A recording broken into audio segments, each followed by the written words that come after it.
बहुत पुराने जमाने की बात है। एक गांव था जो पहाड़ों की गोद में बसा हुआ था। गांव वाले सीधे सादे और मेहनतकश लोग थे। जब नन्हे मुन्ने छोटू ने अपनी अक्ल और चालाकी से गांव को डाकुओं और जालिमों के शर से बचाया था, तो पूरे गांव में खुशियां मनाई गई थी। छोटू तो था बहुत छोटा और कमजोर सा, मगर दिमाग उसका तेज था जैसे बिजली। कुछ महीने तो सब कुछ बिल्कुल ठीक ठाक रहा। लोग अपने काम काज में लगे रहे, खेतों में हल चले, बागों में फल फूल आए। मगर अल्लाह मियाँ को कुछ और ही मंजूर था। एक दिन अचानक ऐसा हुआ कि गांव पर अजाब टूट पड़ा। किसी को खबर भी न लगी कि क्या माजरा है, मगर खेतों और बागात में पानी आना यकायक से रुक गया। जो नाले बरसों से चल रहे थे वो खुश्क हो गए। कुओं में पानी की सतह गिरती चली गई। आखिर में कुएं भी सूख गए। फसलें सूखने लगी। लहलहाते खेत बिल्कुल पीले पड़ गए। आदमियों और जानवरों की हालत खराब हो गई। प्यास से सबका बुरा हाल। बच्चे रोते, बूढ़े कराहते। छोटू ने जब ये सब देखा तो उसकी तो जान ही सूख गई। रात रात भर जागता रहता, सोचता रहता कि अब क्या किया जाए, कैसे गांव वालों की मदद की जाए। उसका दिल बैठा जा रहा था ये सब देखकर। गांव के लोग सुबह शाम आसमान तकते रहते, कोई बादल तो नजर आए, कोई बारिश तो हो, मगर हाय कुछ नहीं हुआ। पानी का नाम निशान तक नहीं। लोग परेशान, जानवर बेहाल। आखिरकार गांव के बूढ़े चौधरी महमूद खान ने एक मशवरा दिया। सुनो भाइयों, अब हमें पहाड़ की चोटी पर जो चश्मा है वहां जाना पड़ेगा। देखते हैं वहां क्या गड़बड़ है। वही चश्मा तो हमारे पूरे गांव को पानी देता है। शायद वहां जाकर पता चल जाए कि मसला क्या है। सब लोग तैयार हो गए, डंडे उठाए, लाठियां संभाली और निकल पड़े पहाड़ की तरफ। रास्ता कठिन था मगर मजबूरी थी। जब चश्मे के पास पहुंचे तो देखकर सबके मुंह खुले के खुले रह गए। मुसीबत की जड़, अरे भाई, एक इतना बड़ा पत्थर ऊपर से लड़कर आया था कि पूछो ही मत, जैसे पहाड़ ही उतर आया हो। उसने चश्मे का मुंह बिल्कुल बंद कर दिया था। पानी तो ऊपर ही रुक गया था, नीचे कैसे आता। गांव के जवान लड़के करीम, रहीम, अब्दुल्ला और शेर मोहम्मद सब ने हिम्मत की। चलो भाइयों, चढ़ते हैं ऊपर और इस पत्थर को हटाते हैं। मगर भाई, पहाड़ इतना ढलवा था और चश्मा इतनी ऊंचाई पर कि कोई ऊपर चढ़ ही नहीं सका। एक एक करके सबने कोशिश की, हाथ पैर तोड़ लिए, मगर कामयाबी नहीं मिली। हार कर सब वापस आ गए। अब तो लोगों को यकीन हो गया था कि बस अब तो खैर नहीं, तबाही आने वाली है। छोटू भी ये सब कुछ देख रहा था। उसकी समझ में आ गया था कि इस बार का मसला बहुत बड़ा है, बहुत मुश्किल है। लेकिन वो क्या कर सकता था? अभी तो वो खुद इतना छोटा था। दिन बदन हालात और खराब होते गए। खुश्क साली फैल गई। गांव वालों के पास जो थोड़ा बहुत आटा, चावल, दाल महफूज था वो भी खत्म होने लगा। बच्चे भूख से बलबलाने लगे, बूढ़ों की हड्डियां निकल आई। इन मुश्किल हालात में छोटू खामोश बैठा नहीं रह सकता था। उसने अपने बड़े भाइयों से कहा, बड़े भाई, अकरम भाई, शकील भाई, अशफाक भाई, हम यूं ही हाथ पर हाथ धरे नहीं बैठ सकते। चलो सहरा और दूर की वादियों में चलते हैं। शायद कोई शिकार मिल जाए या खाने का कोई बंदोबस्त हो जाए। गांव वाले भूखे मर रहे हैं। भाइयों ने छोटू की बात मान ली। ठीक है छोटू, तू बेहद अक्लमंद है, चलो चलते हैं। सब अपने अपने घोड़ों पर सवार हुए और सहरा की तरफ चल पड़े। छोटू भी अपने नन्हे से गधे मीठू पर बैठकर उनके पीछे पीछे चल पड़ा। मीठू भी कमजोर था मगर वफादार था। भाई अपने घोड़ों पर सर पर दौड़ते रहे और छोटू अपने मीठू के साथ उनके पीछे पीछे। हाँ मीठू, तू भी कितना थक गया है बेचारा। वो चलते रहे यहां तक कि सहरा की गहराइयों में जा पहुंचे। लेकिन दूर दूर तक न कोई शिकार नजर आया, न पानी का निशान, न खाने का कोई इंतजाम। सिर्फ रेत और रेत। धूप की तपिश में सबका बुरा हाल। इतने में उन्हें दूर से एक बेहद बड़ा दरख्त नजर आया। उसकी शाखें दूर दूर तक फैली हुई थी और उसका साया बेहद घना था। अकरम भाई ने कहा, लो भाइयों, चलो इस दरख्त के नीचे थोड़ी देर दम मार लेते हैं, बेहद थक गए हैं। वो सब उस दरख्त की तरफ बढ़े और जाकर उसकी ठंडी छाव में बैठ गए। घोड़े और गधा भी साए में आ गए। सब थके हारे थे। हाय, कितना सफर कर लिया हमने, शकील भाई ने कहा। हाँ भाई, मगर कुछ मिला? न खाना न पानी, अशफाक बोला। इस बंजर सहरा में खाना तलाश करते करते सबका बुरा हाल था। थकन से सबकी हड्डियां टूट रही थी। छोटू भी अपने मीठू को सहला रहा था। बेचारा, तू भी कितना थक गया है। अचानक दूर से एक भेड़िया नजर आया, लेकिन यह कोई आम भेड़िया नहीं था, बल्कि एक बहुत बड़ा और खौफनाक दरिंदा था। उसकी आंखें सुर्ख थी, दांत तेज और जिस्म पहाड़ जैसा। इतना बड़ा भेड़िया उन्होंने कभी नहीं देखा था। अरे भाइयों, देखो देखो, वो क्या आ रहा है? करीम ने चीख कर कहा। भेड़िया तेजी से उनकी तरफ दौड़ा चला रहा था। उसके पांव की आवाज सहरा में गूंज रही थी। भाइयों की तो जान निकल गई। ये तो हम सबको खा जाएगा। भागो भागो। सबने फौरन फैसला किया कि दरख्त पर चढ़ जाते हैं। एक एक करके सब शाखों पर चढ़ने लगे। अकरम, शकील, अशफाक सब ऊपर चढ़ गए, लेकिन घोड़ों और मीठू को नीचे छोड़ दिया। बेचारे जानवर अब इस खूनख्वार भेड़िए के सामने अकेले थे। छोटू का दिल बैठ गया। उसका वफादार मीठू, जिसने कभी उसका साथ नहीं छोड़ा जब उसके अब्बा जान ने यह गधा खरीद कर दिया था। उस दिन से आज तक मीठू हमेशा छोटू के साथ रहा था। गर्मी हो या सर्दी, खुशी हो या गम, मीठू हमेशा साथ था। नहीं, मैं मीठू को यूं ही नहीं छोड़ सकता, छोटू ने सोचा। भेड़िया करीब आता गया। उसकी सांसें तेज थी, मुंह से लुब टपक रहा था। उसने देखा कि सब इंसान तो दरख्त पर चढ़ गए हैं, अब नीचे सिर्फ घोड़े और एक छोटा सा गधा है। भेड़िए ने अपने दांत निकाले और गुर्राया। वो सीधा मीठू की तरफ बढ़ा, क्योंकि मीठू सबसे छोटा था और उसे खाना आसान था। भाई ऊपर से देख रहे थे। अल्लाह मियां, ये तो सबको खा जाएगा, अकरम ने कहा। खैर, जानवर है, जान तो बच गई अपनी, शकील बोला।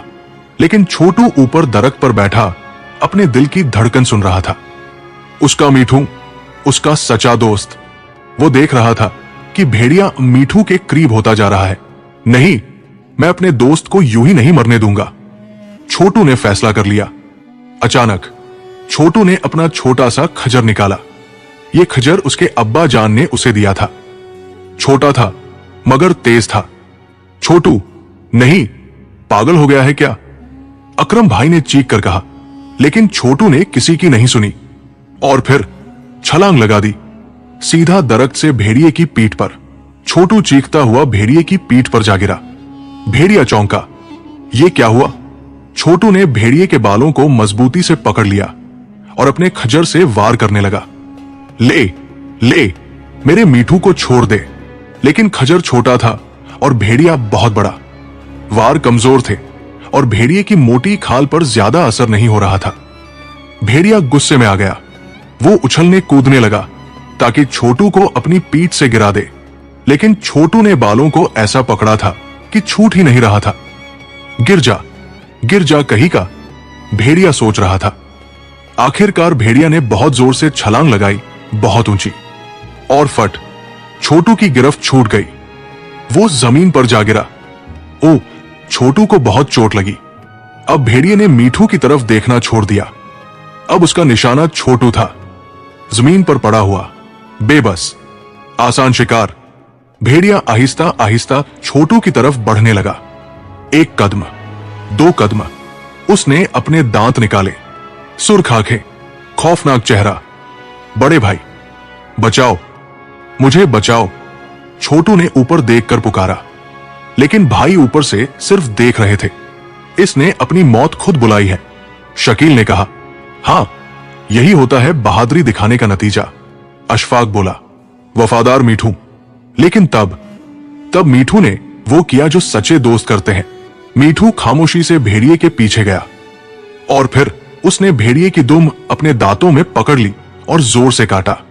आऊं, भेड़िया दर्द से चीख उठा। इतना दर्दनाक काटा था कि भेड़िए की चीख पूरे सहरा में गूंज गई। भेड़िया गुस्से से पागल हो गया। उसने मीठू की गिरफ्त से छुटकारा पाया और अब दोनों पर हमला करने लगा। छोटू और मीठू दोनों को अब यकीन हो गया था कि बस अब तो खैर नहीं, ये दरिंदा दोनों को खा जाएगा। छोटू ने मीठू को देखा, मीठू ने छोटू को देखा। दोनों ने हिम्मत हार दी। अलविदा मेरे दोस्त, छोटू ने सोचा। लेकिन अचानक एक आवाज गूंजी, ऐसी आवाज जो उन्होंने कभी नहीं सुनी थी। ये आवाज ऊपर से आ रही थी, बहुत बुलंद, जैसे आसमान फट गया हो। छोटू ने ऊपर देखा तो उसकी आंखें फटी की फटी रह गई। आसमान में एक बहुत बड़ा परिंदा मंडला रहा था, इतना बड़ा कि उसके परों का साया पूरे सहरा पर पड़ रहा था। या अल्लाह, ये क्या है? छोटू की सांस ऊपर की ऊपर और नीचे की नीचे रह गई। पहले तो छोटू को लगा कि अब तो मुसीबत और बढ़ गई। भेड़िया अलग, अब ये बड़ा परिंदा अलग। लेकिन फिर उसे समझ आ गया, वो अजीमुशान अनका जिसकी कहानियां बूढ़े लोग सुनाते थे। और फिर अचानक अनका तेजी से नीचे आया। उसने अपने बड़े बड़े पंजे फैलाए, भेड़िए को अपने पंजों में पकड़ लिया। भेड़िया चीखा। अनका ने भेड़िए को उठाया और उड़ता हुआ आसमान में बुलंद होता गया, इतना ऊंचा कि वो बादलों में गायब हो गया, जैसे कुछ हुआ ही नहीं। छोटू वही जमीन पर लेटा रह गया। उसकी समझ में नहीं आ रहा था कि ये सब क्या हो गया। अभी तो मौत सामने खड़ी थी और अब मैं जिंदा हूं वाकई। छोटू ने अपने आप को छुआ। हाँ, जिंदा हूं। मीठू ने आकर छोटू को चाटा, जैसे कह रहा हो, हाँ दोस्त, हम जिंदा हैं। मीठू, ए मेरे वफादार दोस्त। छोटू ने मीठू को गले लगा लिया। ऊपर दरख्त से भाई नीचे उतरने लगे। एक एक करके सब उतर आए। उनके चेहरे शर्म से झुके हुए थे। अकरम भाई आगे बढ़ा। छोटू, माफ कर दे हमें, हम बहुत बुरे भाई हैं। हाँ छोटू, तूने हमारी बेइज्जती कर दी। शकील ने मजाक करते हुए कहा, हम तो डर गए थे और तू अकेला लड़ गया। सच में छोटू, तू बहुत बहादुर है, हमसे ज्यादा बहादुर, अशफाक ने कहा। छोटू मुस्कुरा दिया। बस भाई, जो हुआ सो हुआ, अब चले। अभी तो हमें खाना ढूंढना है और गांव के लिए पानी का भी कोई हल निकालना है। सब ने अपने घोड़े और गधा संभाला और आगे बढ़ चले। रास्ता लंबा था, सहरा वसी था, लेकिन उम्मीद अभी मरी नहीं थी। चलते चलते वो एक वीरान वादी में पहुंच गए। इस वादी के चारों तरफ ऊंचे ऊंचे पहाड़ थे। ऐसा लगता था जैसे बरसों से यहां कोई नहीं आया। कितनी खामोश जगह है, अकरम ने कहा। हाँ, जरा खौफनाक भी, शकील बोला। अचानक दूर से कुछ चमका। सूरज की रोशनी में कोई चीज चमक रही थी। वो देखो, वो क्या है? अशफाक ने उंगली से इशारा किया। सब करीब गए। पत्थरों के दरमियान एक बहुत बड़ा घोंसला था और उस घोंसले में एक अंडा। लेकिन कैसा अंडा? इतना बड़ा कि उन्होंने जिंदगी में कभी नहीं देखा था, जैसे किसी ने बड़ा सा घड़ा रख दिया हो। अल्लाह अकबर, ये कितना बड़ा अंडा है। अकरम की आंखें चमक उठीं। भाइयों, ये अंडा तो पूरे गांव को कई दिन तक खिला सकता है। शकील खुशी से उछल पड़ा। हाँ, चलो जल्दी से गांव जाते हैं और एक बड़ी गाड़ी ले आते हैं इसे उठाने के लिए, अशफाक बोला। लेकिन छोटू ने बुलंद आवाज में कहा, रुको रुको भाइयों। सबने छोटू की तरफ देखा। यह कोई आम परिंदे का अंडा नहीं है। छोटू ने संजीदगी से कहा, यह अनका का अंडा है, उसी अनका का जिसने अभी हमारी जान बचाई है। तो अकरम ने कहा, तो ये कि अगर हमने ये अंडा ले लिया तो अनका हमें कभी नहीं बख्शेगा, वो हमें ढूंढ ढूंढ कर मार डालेगा। छोटू ने समझाया। अरे छोटू, तू डरपोक हो गया है क्या? शकील ने हंसकर कहा, हाँ, गांव के लोग भूख से मर रहे हैं, हमें ये अंडा ले जाना होगा। अकरम ने फैसला सुनाया। लेकिन भाई, छोटू ने रोकना चाहा। बस करो छोटू, तुम यही रुको अगर डर लगता है, हम गांव जाकर गाड़ी ले आते हैं, अशफाक ने कहा। और तीनों भाई अपने घोड़ों पर सवार होकर वापस गांव की तरफ चल पड़े। छोटू अकेला वही अंडे के पास रह गया। मीठू भी उसके साथ था। मीठू, मुझे बड़ी फिक्र है, छोटू ने कहा। यह गलत है, बहुत गलत। वो वही बैठा इंतजार करता रहा। कुछ देर बाद उसे आसमान से आवाज आई, फड़फड़ फड़फड़, बड़े परों की आवाज। अनका आ रहा है। छोटू फौरन एक बड़े पत्थर के पीछे छिप गया। मीठू भी उसके साथ छिप गया। अनका नीचे उतरा। उसने अपने अंडे को देखा, उसके गिर्द घुमा, जैसे चेक कर रहा हो कि सब ठीक है। फिर मुतमईन होकर दोबारा उड़ गया। शुक्र है अभी तक अंडा सलामत है। लेकिन जब भाई आएंगे तो छोटू की फिक्र बढ़ती गई। कुछ घंटे बाद घोड़ों की आवाज आई। भाई आ गए थे और उनके साथ एक बड़ी लकड़ी की गाड़ी थी जिसे घोड़े खींच रहे थे। छोटू ने फिर कोशिश की, भाइयों ये अंडा मत ले जाओ, अनका गुस्से में आ जाएगा। लेकिन अकरम ने हंसकर कहा, हटो एक तरफ छोटू, डर से पेट नहीं भरता। शकील ने छोटू को धक्का देकर एक तरफ कर दिया। चुप करो, हम ये अंडा ले जाएंगे और अनका को पता भी नहीं चलेगा। लेकिन छोटू की सुनने को कोई तैयार नहीं था। तीनों भाइयों ने मिलकर वो बड़ा अंडा लड़खाया। बहुत मुश्किल से, इतना भारी था। फिर उन्होंने उसे गाड़ी पर रख दिया और घास से ढक दिया। चलो वापस गांव, अकरम ने हुक्म दिया। जब वो गांव पहुंचे तो लोगों ने शोर मचा दिया। देखो देखो क्या लाए हैं, इतना बड़ा अंडा, वाह वाह, अब तो हम दावत करेंगे। कई दिनों का खाना हो गया। लोग खुशी से झूम रहे थे। किसी ने लकड़ियां इकट्ठी की, किसी ने आग जलाई। सब तैयारी करने लगे कि इस अंडे को पकाकर खाएंगे।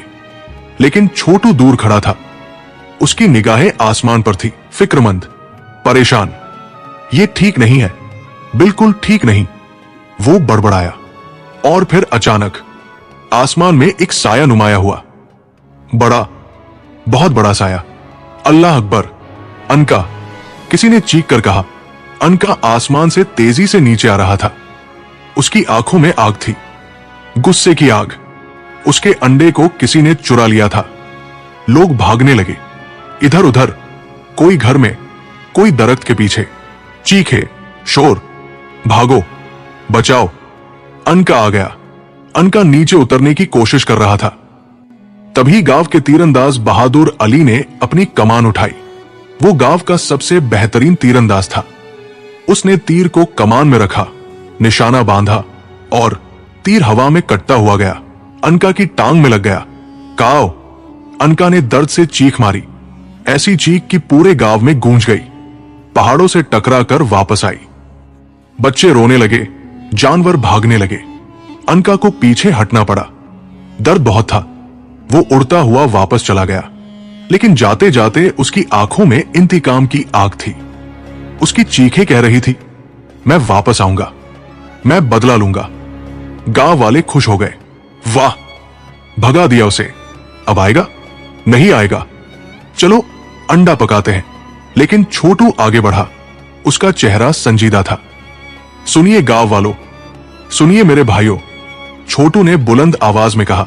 सब खामोश हो गए।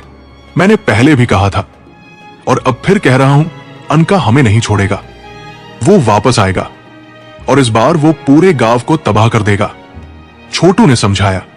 तो क्या करें? अंडा वापस कर दे, हम तो भूख से मर रहे हैं। एक बूढ़ा बोला। हां, अंडा वापस करना होगा, छोटू ने कहा, वरना अनका के गजब से हम सब मर जाएंगे। छोटू की दलील। गांव वालों में बहस शुरू हो गई। नहीं, हम अंडा नहीं देंगे। हां, इतनी मुश्किल से तो लाए हैं, बच्चे भूखे हैं। चौधरी महमूद खान ने हाथ उठाकर सबको खामोश किया। जरा सुनो तो, छोटू की बात में दम है। लेकिन चौधरी साहब, किसी ने कहा। छोटू ने फिर कहा, देखो भाइयों, इस अंडे का क्या फायदा अगर हम सब अनका के पंजों तले मर गए? खाना खाने के लिए तो जिंदा रहना भी जरूरी है ना। लोग सोचने लगे। छोटू ठीक कह रहा था। और सुनो, पानी का मसला अभी भी हल नहीं हुआ। अगर हम अनका से दुश्मनी कर लें तो वो हमारी मदद कैसे करेगा? छोटू ने अपना नुक्ता मुकम्मल किया। अनका हमारी मदद करेगा कैसे? अकरम भाई ने पूछा। मुझे एक ख्याल आ रहा है, लेकिन पहले हमें अंडा वापस करना होगा और अनका का एतबार जीतना होगा। छोटू ने कहा। आखिरकार सब मान गए। ठीक है, अंडा वापस करते हैं। लेकिन फिर एक मसला आया। बूढ़े करीम काका ने कहा, मगर कौन पागल है जो ये अंडा वापस ले जाएगा? अनका अपने घोंसले के पास किसी को भी देखेगा तो उसे मार डालेगा। सब खामोश हो गए, कोई आगे नहीं आया। मैं नहीं जाऊंगा, एक ने कहा। मैं भी नहीं, मुझे अपनी जान प्यारी है, दूसरा बोला। अकरम, शकील, अशफाक, तीनों भाई भी चुप थे। तभी छोटू आगे बढ़ा। मैं जाऊंगा, छोटू ने पुरसुकून लहजे में कहा। सबके मुंह खुल गए। छोटू, तू पागल हो गया है? अकरम भाई ने कहा। नहीं भाई, मैं ठीक हूं। तुम सबने जो गलती की है उसे मैं ठीक करूंगा, छोटू ने जवाब दिया। लेकिन छोटू, शकील की आवाज कांप रही थी। मुझे जाने दो भाई, ये मेरी जिम्मेदारी है। छोटू मुस्कुराया। कुछ मजबूत आदमियों ने मिलकर अंडे को लकड़ी की गाड़ी पर रखा। मीठू को गाड़ी से बांधा गया। वफादार मीठू जो हमेशा छोटू के साथ रहता था। चलो मीठू, एक और मुहिम। छोटू ने मीठू को प्यार से थपथपाया। गांव वाले सब दुआएं दे रहे थे। अल्लाह तुम्हारा हिफाजत करे छोटू, सलामती से वापस आना बेटा। छोटू और मीठू निकल पड़े, अकेले, सहरा की तरफ, वादी की तरफ जहां अनका का घोंसला था। रास्ता लंबा था, धूप तेज थी, लेकिन छोटू और मीठू चलते रहे। जब वो तंग रास्ते से गुजर रहे थे तो अचानक एक खौफनाक आवाज। छोटू ने देखा, सामने एक बहुत बड़ा सांप था। सहराई सांप, इतना मोटा कि जैसे दरख्त का तना हो, और इतना लंबा कि पूरी गाड़ी से भी बड़ा। सांप की निगाह अंडे पर पड़ी। उसकी आंखें चमक उठीं। वाह, कितना बड़ा अंडा, कितने दिन का खाना। सांप अंडे की तरफ बढ़ने लगा। रुको, छोटू ने अपना छोटा खजर निकाल लिया और सांप के सामने खड़ा हो गया। सांप ने हंसकर कहा, तू इतना छोटा सा, हट जा रास्ते से। नहीं, ये अंडा मेरी जिम्मेदारी है, मैं इसे अनका तक पहुंचाऊंगा। छोटू बहादुरी से बोला, तो मर जाएगा। सांप ने हमला कर दिया। छोटू ने बचने की कोशिश की, खजर से वार किया, लेकिन सांप बहुत बड़ा था, बहुत ताकतवर। सांप ने अपना मुंह खोला, बड़े बड़े जहरीले दांत। वो छोटू को निगलने वाला था, लेकिन उसी वक्त आसमान में एक साया। अनका गांव की तरफ जा रहा था, अपना अंडा वापस लेने के लिए। लेकिन जब उसने नीचे देखा तो हैरान रह गया। एक छोटा सा लड़का उसके अंडे की हिफाजत कर रहा था, एक खतरनाक सांप के खिलाफ, अपनी जान की परवाह नहीं। ये तो वही छोटा बच्चा है जो अपने गधे को बचाने के लिए भेड़िए से लड़ा था। अनका ने सोचा। अनका तेजी से नीचे आया। श्वो, उसने अपने तेज पंजे सांप की पीठ में गाड़ दिए। तुम मेरे अंडे को हाथ लगाते हो? सांप चीखा। आहा! अनका ने सांप को उठाया, ऊंचा ले गया और फिर नीचे जमीन पर पटक दिया। सांप खत्म। फिर अनका अपने अंडे के पास आया। उसने छोटू की तरफ देखा, लेकिन अनका की आंखों में अब गुस्सा नहीं था, बल्कि एक नरमी थी, जैसे शुक्रिया अदा कर रहा हो। छोटू भी अनका को देखने लगा, और तब उसने देखा अनका की टांग में वो तीर अभी तक गड़ा हुआ था। खून निकल रहा था। दर्द हो रहा होगा। छोटू का दिल पसीज गया। बेचारा, छोटू ने सोचा। आहिस्ता आहिस्ता, बहुत एहतियात से छोटू अनका के करीब गया। अनका ने कुछ नहीं किया, सिर्फ देखता रहा। छोटू ने हाथ बढ़ाया और नरमी से तीर को पकड़ा। जरा तकलीफ होगी, छोटू ने कहा, और फिर तीर निकाल लिया। अनका ने थोड़ा सा दर्द महसूस किया, लेकिन फिर उसे राहत मिली। तीर निकल चुका था, दर्द कम हो गया था। अनका ने छोटू की तरफ देखा। उसकी आंखों में शुक्रिया था, मोहब्बत थी। इस छोटे से लड़के ने न सिर्फ उसका अंडा वापस किया, बल्कि उसकी तकलीफ भी दूर की। ये मेरा सच्चा दोस्त है, अनका ने दिल में सोचा। फिर अनका ने बड़ी मोहब्बत से अपना अंडा उठाया, इतनी नरमी से जैसे कोई मां अपने बच्चे को उठाती है, और उड़ता हुआ अपने घोंसले की तरफ चला गया। छोटू ने राहत की सांस ली। शुक्र है, मिशन कामयाब रहा। मीठू ने भी खुशी से छलांग लगाई, लेकिन फिर छोटू के चेहरे पर उदासी छा गई।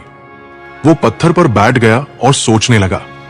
हां, अनका तो खुश हो गया, मगर मेरे गांव वालों का क्या होगा? छोटू ने सोचा। लोग अभी भी भूखे हैं, पानी अभी भी नहीं है, चश्मा अभी भी बंद है। उसकी आंखें नम हो गई। मैंने अनका को तो बचा लिया, मगर अपने लोगों को कैसे बचाऊं?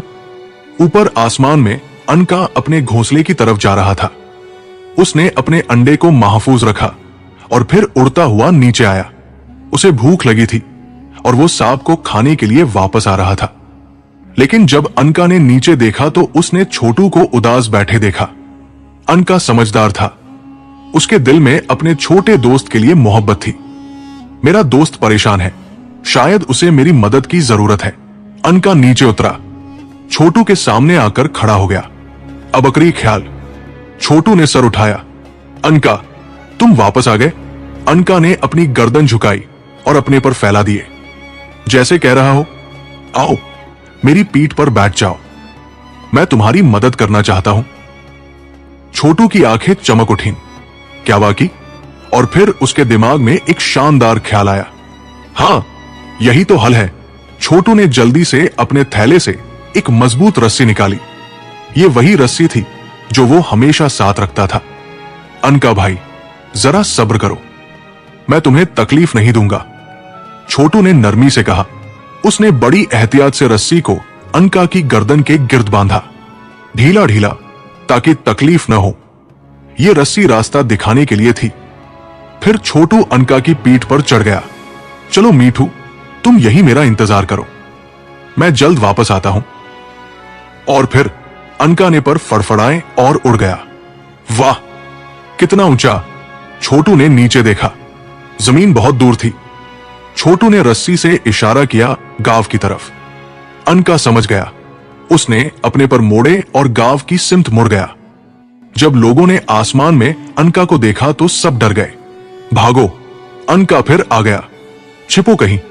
लेकिन फिर किसी ने चीख कर कहा, रुको, देखो अनका की पीठ पर कौन है? वो तो छोटू है। अल्लाह अकबर! छोटू अनका की सवारी कर रहा है। सबके मुंह खुले के खुले रह गए। कल जो अनका उन्हें मारने आया था, आज उसी की पीठ पर छोटू बैठा था। अनका गांव के बीचों बीच उतरा। छोटू उसकी पीठ से कूद कर नीचे आया।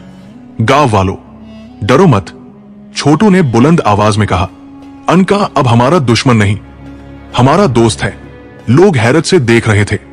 अब जल्दी से अपनी सबसे मजबूत रस्सियां ले आओ और मेरे साथ चलो, छोटू ने हुक्म दिया। लोग दौड़े दौड़े गए और मोटी मोटी रस्सियां ले आए। भाइयों, अकरम भाई, शकील भाई, अशफाक भाई, सब तैयार हो जाओ, छोटू बोला। छोटू फिर अनका की पीठ पर चढ़ गया। इस बार कुछ और लोग भी रस्सियां लेकर साथ आए। अनका उड़ा सीधा पहाड़ की चोटी की तरफ, वहां जहां चश्मा था। जब वो पहुंचे तो अनका उस बड़े पत्थर के पास उतर गया जो चश्मे को रोके हुए था। छोटू ने रस्सियां उस पत्थर के गिर्द लपेटी मजबूती से। फिर रस्सियों का दूसरा सिरा पहाड़ के नीचे फेंक दिया जहां गांव वाले इंतजार कर रहे थे। भाइयों, छोटू ने ऊपर से चीख कर कहा, अब पूरी ताकत से खींचो। नीचे अकरम, शकील, अशफाक और दूसरे मजबूत आदमी रस्सियां पकड़कर खींचने लगे। सब मिलकर जोर लगा रहे थे और ऊपर अनका ने अपना मजबूत सर पत्थर पर लगाया और धक्का देना शुरू किया। पहले तो पत्थर हिला भी नहीं। और जोर, छोटू चीखा। नीचे लोगों ने पूरी ताकत लगा दी। ऊपर अनका ने जोर से धक्का दिया और फिर कड़क, पत्थर हिल गया। हो गया, छोटू खुशी से चीखा। पत्थर लड़खता हुआ एक तरफ हट गया और फिर पानी का तेज बहाव, जैसे आबशार टूट पड़ा हो। पानी पहाड़ से नीचे बहने लगा, नालों में, नहरों में, खेतों की तरफ, बागों की तरफ। खुशी का जश्न। पानी आ गया।